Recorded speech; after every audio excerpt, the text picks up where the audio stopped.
Welcome to my safe game, and thanks for joining me for this spoiler review of Turning Red here on the Black Gay Comic Geek channel. Hey, how's it going? If this is one of your first times checking out one of my videos and you haven't seen my non-spoiler review for Turning Red, hey, how's it going? My name's Michael. I'm the Black Gay Comic Geek. I always say the things that I love to talk about in my fantasy has blood, sex, gore, and magic, or any variation of the four, like this Pixar movie. There's no blood, there's no sex, there's no gore, but there's definitely magic. So I like to talk about animated movies. I like to talk about superheroes. I like to talk about comic books. I like to talk about sci-fi. I like to talk fantasy, and I like to talk black representation and queer representation. So if that's something that you're interested in, do me a favor, hit that subscribe button if you're not, and become one of my safe Gaveneers here on the Black Gay Comic Geek channel. And check out the other videos on my channel. And also, if you haven't seen my Turning Red non-spoiler review, even if you already seen the movie, you just want to jump right into spoilers, let it play while you're in the bathroom. Let it play while you're making some dinner. Let it play while you're sleeping. For the watch time, leave a comment for the algorithm. Hit the like button on that video for the algorithm. And if you could do me a favor, do the same for this video. Watch, like, share, comment, interact for the algorithm. But anyway, yeah, let's get into spoilers for Turning Red. If you've seen my non-spoiler review, I said that there is so much in this movie to unpack, at least for me, that I really didn't hear. Like I said in the other review, I didn't really watch or read too many reviews because I don't like to bias myself positively or negatively regarding what people were thinking, other than the Sean O'Connell Cinema Blend review that I saw, which was trash as hell. And then I saw a couple other people mention that this is an allegory about puberty and the women's menstruation. And that was pretty much all I knew, told through a magical lens. And that's pretty much all I knew about this movie going into it. And then, yeah, as I watched it, I was like, yeah, that's true. But there are like layers upon layers upon layers upon layers to this movie. And I was just like, I can't be the only one that's noticing this. I don't know. Maybe there are other people, I just haven't seen their reviews. But yeah, like, I would say this is probably like the deepest and most nuanced and most thematic of all the Pixar movies, with all the issues and everything like that they kind of throw in there with this movie. And it all works. If you didn't see my other review, I'm gonna just say it right here. I thought this movie was incredible. I gave this movie a blockbuster. Like, this is one of my, I would say, in my top 7 favorite Pixar movies. But yeah, anyway, not to belabor the point, I got my laptop here just in case, like, to speed through any moments that I want to talk about particularly. I'm not gonna do like a beat by beat analysis of the whole movie. I'm just gonna go through all the themes and all the things that I thought this movie was dictating to us or giving us, and why I think it is an incredibly important movie, not just for the Asian representation, but just for children in general. So the movie opens with the main theme, for the most part, for this movie, which is the mother-daughter relationship between the protagonist, 13-year-old Mei Lee, and her mother, Ming Lee, played by the legendary Sandra Oh. And it's about, you know, honoring your parents and kind of the biblical reference. I'm not really a Bible person, but like, honor thy mother and father and the way you should go, whatever that is. And it's a big thing in like people of color households specifically, especially from immigrant families, where they sacrifice so much to get to whatever country they're going to for a better life or whatever, and they're working hard for you, and they expect you to do certain things. They expect you to go certain ways. They expect you to go in certain professions. And then, like, a lot of Asian people that I've heard, really, and not even just Asian people, but a lot of people do, again, in immigrant families, do have the overbearing parents, more specifically the overbearing mother. But it's still that foundation of building upon the mother-daughter relationship. And that's also something you don't really see that much in Disney movies, most particularly. I mean, granted, it's Pixar, but Pixar's still owned by Disney. But think about the majority of the Disney movies. All the Disney princesses, pretty much, their mothers are dead. It's always about the father. And it's not to say you shouldn't have a father-daughter relationship, or you shouldn't see father-daughter relationships, but it's very rare to see like a mother-daughter relationship. It's usually like son-mother or daughter-father, but never daughter-mother. And so that was a heavy theme throughout this episode. And even if you're a mother's boy or a mommy's girl, like, it happens throughout all teenage life. As you start to hit your teenage years, the hormones start to flow. No matter how close you were to your parent as a kid, eventually you start to stray. You want to start doing your own thing. You want to start to experiment. And I don't necessarily mean sexually, but I mean with ideas of becoming who you think you might want to be. And sometimes that doesn't align with what your parents see for you, because a lot of times, and in a lot of families, people go into professions and go into life scenarios based on what their parents think that they might enjoy. Somebody might become a doctor because that's what their parents wanted. And that's not what they wanted. That's what their parents pushed them for. They're like, oh, I'm not paying for you to go to college to be a dancer. I'm not paying for you to go to college to be an artist. You're going to college to be a business manager or a business administration major or a pre-med major or a pre-law major, et cetera, et cetera. And so there was a little bit of that in this movie with the beginnings of the relationship between Mei Li and her mother, Ming Li, with her friends mentioned it. She was like, you're in piano class, you're in the violin class, we never see you. You're constantly helping your mother with the business of the temple. And like, you're a 13-year-old kid. You shouldn't have that responsibility. And that unfortunately falls into a lot, again, like, especially like Caribbean, again, like immigrant families. Like I think about my own mother's story where she's the third oldest child, but she's the oldest daughter. And her parents took her out of school so she could help raise her other siblings, which is not her responsibility. And it's the same thing with Ming Li. Like, it's not her responsibility to help run the temple for her mother, but yet she is. And in many ways, without showing it, this movie is Pixar's way of showing young teenagers coming into their sexuality, coming into their hormones. Like the scene where May was drawing pictures of the boy from the grocery store. She was drawing him with muscles and abs.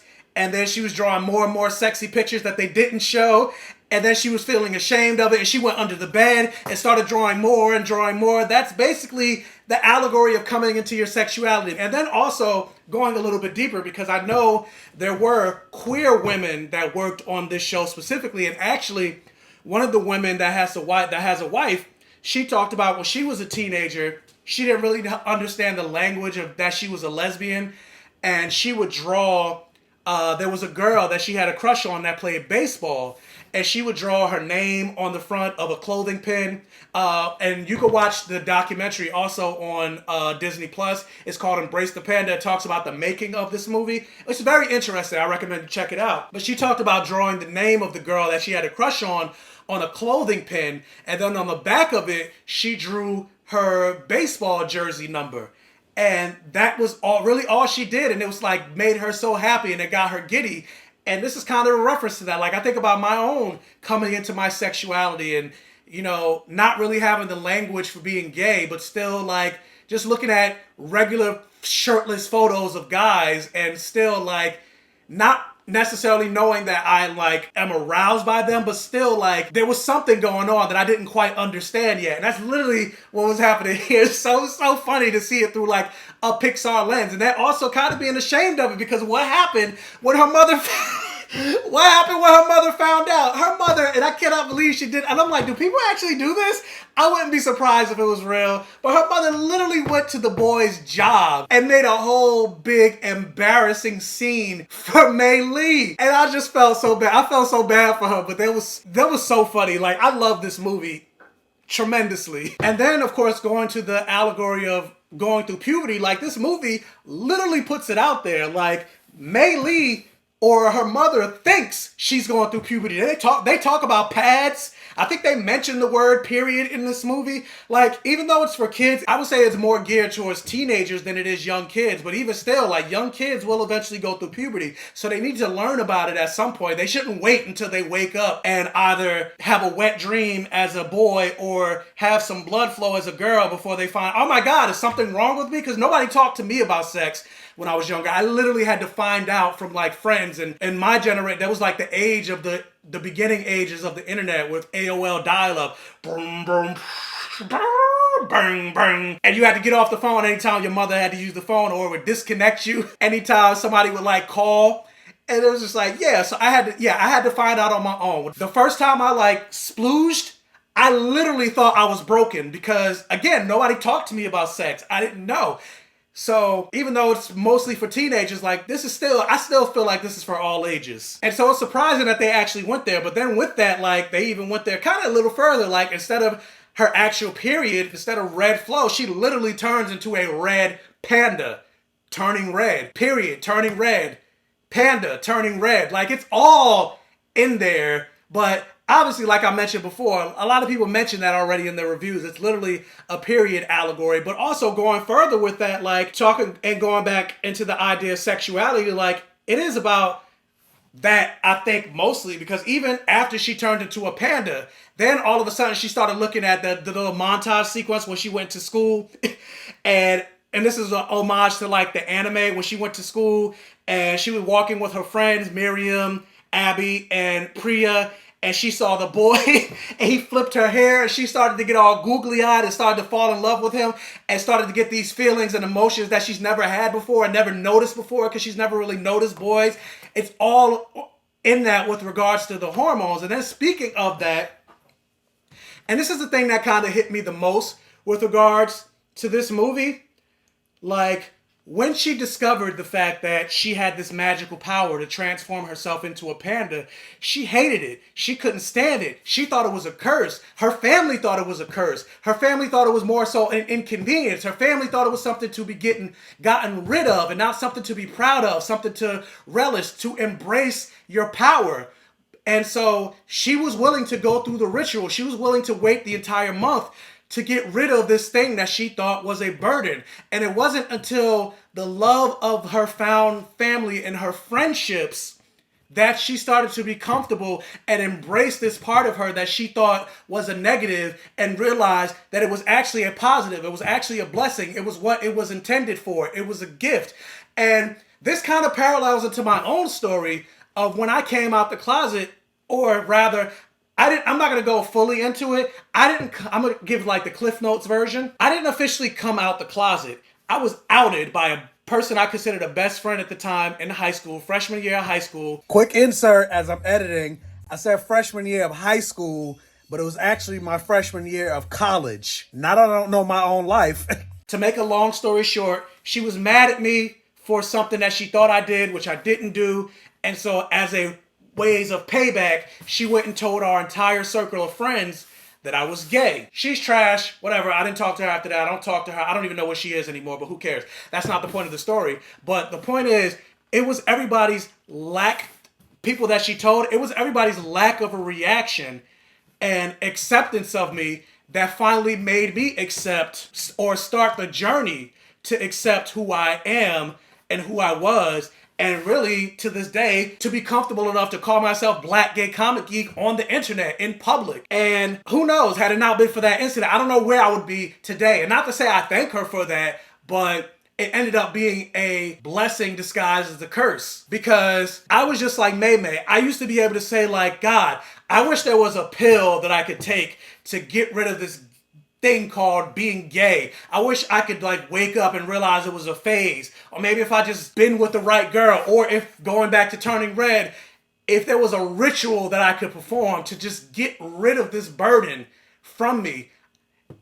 But just like May, through the love of her friend, she realized that it's not a burden. And they literally said, we still love you, May, panda or no panda. And that is a heavy theme and a strong message with regards to this movie, especially with like queer folks, where your parents may kick you out the house, but you have your family is not necessarily the one you're born into, it's the one that you choose. And interestingly enough, even though she still had a close relationship with her parents, she still had this found family in her friends, so much so that it helped calm her down and help keep the panda in. But at the same time, she still embraced the panda. And it's also through the love of this friendship and the power of this friendship and the power of embracing your power that the whole school started to love the true Mei Lee. Her friends were like, wow, we've never seen this side of you. As she started to become more comfortable in her identity, she started to become more comfortable and open up in her friendships, and her friendships became closer than they've ever been. And that's another theme that I took from the movie. When you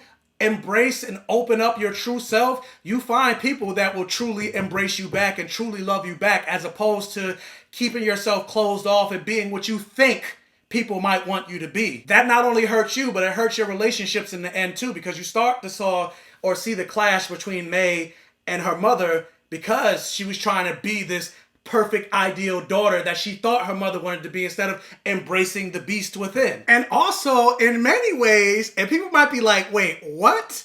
Obviously, I'm going to explain it after I say it, but this movie also talks a little bit about and dealing with white supremacy and assimilation culture and what women, specifically people of color and immigrant women, had to do to survive in this patriarchal white supremacist world.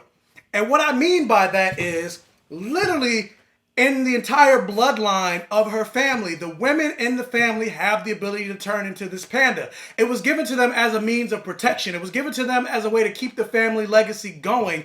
It was given to them as a gift.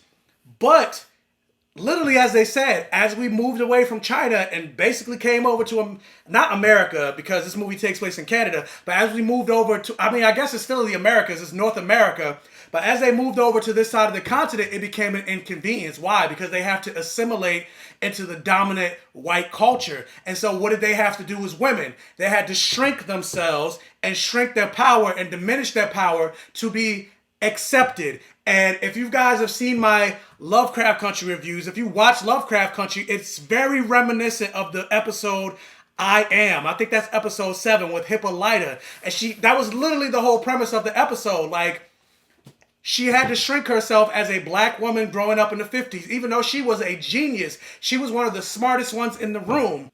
She couldn't be herself. She couldn't be that because black women can't be geniuses. Black women can't be smart, even though she was the one that, again, this is a spoiler for Lovecraft Country. If you guys have seen Lovecraft Country, hopefully you've seen Lovecraft Country because you'll then understand these references. But like, if you remember, she was the one that named the comet and won that science contest. But because she was discovered to be a black woman, they gave the recognition and the prize to a white woman. She was just as smart, if not smarter than her husband, but even her husband wouldn't take her on the road and to trips with her when he did the Negro map tour. I can't remember the name of the book that he did on his road trip. And so you saw her got to explore all the facets of womanhood, and specifically black womanhood, that she never got to experience in this real racist, patriarchal, white supremacist world. She had to constantly shrink herself. And that episode let her expand. That episode let her become the goddess that she was. And once she was able to expand herself and embrace her full power, she literally ascended to a new plane. And it's also like an allegory of dealing with therapy and healing from trauma and generational trauma or family trauma. And once you come out of that trauma, once you heal, and you're never 100% healed, but once you come on the other side of it, you are a completely different person. You are literally transformed. And that's kind of what May was going through. Like, she was going through the trauma of wanting to be this perfect ideal kid for her mother, and then also the trauma of all of the women in her bloodline shrinking themselves to not embrace their power. And she's like, you know what? I'm breaking that cycle. And she literally came out the other end of it transformed. She embraced the panda while the rest of her family didn't, while the rest of her family couldn't. They were still stuck in that generational trauma. They were still stuck in that assimilationist, white supremacist mentality. And I'm just like, that. And this is literally all the things that I was thinking about while watching this movie. And I was just like, wow, this movie is so deep. Why is nobody talking about this? And there's also a little bit of conversion therapy in there too. Like, oh, don't embrace the panda. The panda might feel good. The panda might feel empowering. But if you let it out too much, there'll be no way to get it out. There'll be no way to get rid of it. And you'll be stuck with this demon, this thing forever, and you don't want that. So make yourself smaller. Don't embrace the gay, if you will. Otherwise, that way it'll be easier for you to get rid of it in this conversion. Like, there's so many layers and so many things that you could take from this movie. Like, again, this movie was incredible. And then also, like, I definitely feel like there were some queer elements in this movie. There was a whole article that came out where Pixar employees were criticizing Disney for essentially erasing the queer characters that they've tried to put in their Pixar movies previously. I don't know if they mentioned Turning Red specifically, but Turning Red was on the title of the article. And part of me kind of sees like there are some like possible crushes between May and Miriam. And then also, this is something that somebody else pointed out to me on TikTok, but her other friend, Priya, I think she's also bisexual too. There's a scene right here, and I'm gonna edit so you can see it. But this scene right here, as May is trying to get people to dance at Tyler's party, and everybody starts dancing, but you see there's people not dancing, and so she gets them all to dance. And then she grabs these two girls, and look, she puts one girl with Pri, and they're kind of awkward, but now they're starting to dance with each other. And look at her friends. Look at her friends. They're like super hyped that she's dancing with this other girl.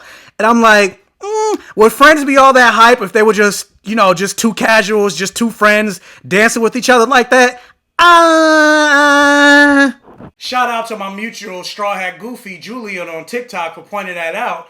But yeah, I think that's pretty much all I really got to say.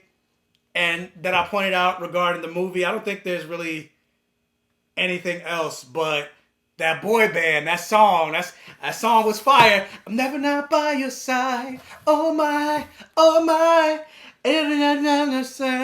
Oh my, oh my.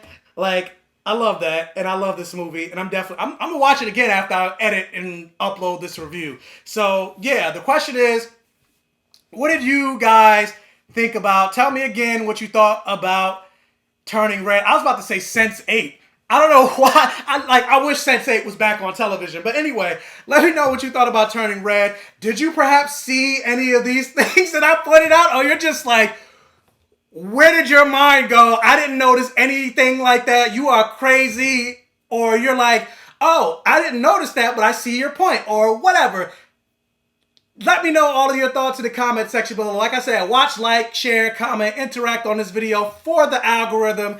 And with that said, I am out and I'm about to go watch Turning Red. So yeah, like I said, this movie is a blockbuster. I love this movie. It's like my top 7 favorite Pixar movies ever. And this movie was incredibly deep. So yeah, and as always, I will catch you guys next time.